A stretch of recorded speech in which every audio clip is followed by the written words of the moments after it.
I would be remiss if I didn't hit up Ohio State and Michigan directly because we've got a large Ohio State Michigan contingent here.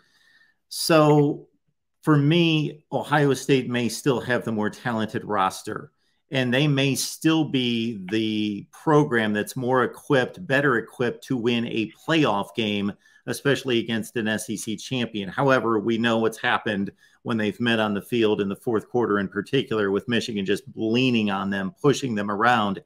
And Michigan, I don't have many questions about Michigan. Basically, I think they may have a marginal wide receiver core, and other than that, they are solidified everywhere. Where Ohio State, for as talented as they are, the quarterback's a question, and the fight internally seems to be between: do you trust a rookie quarterback, or do you trust, well, the track record says they are going to prepare whomever it is, Justin Fields, CJ Stroud, on down the line, going all the way back.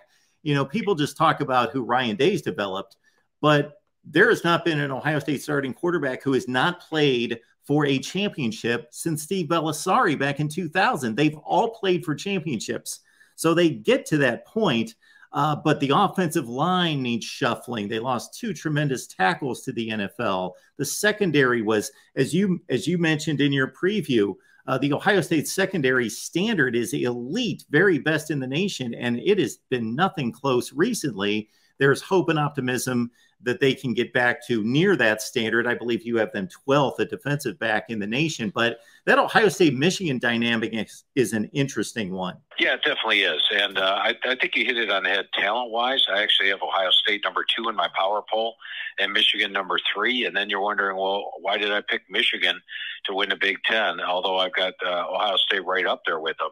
And I guess it would be a couple of question marks that I have with Ohio State. Number one is the quarterback, although in the last 10 years, they've had the best quarterback in the Big Ten 9 of the 10 years. And a lot of times that was with the first-time starter. So I think Kyle McCord will do well in that respect. I've got questions about the tackle spot. You hit it right on the head. They lose 2 high-quality tackles, and you wonder who the replacements are going to be. And tackle's an important position on offense. And defensively, the secondary. It used to be an automatic for me, Mark, to mark down Ohio State.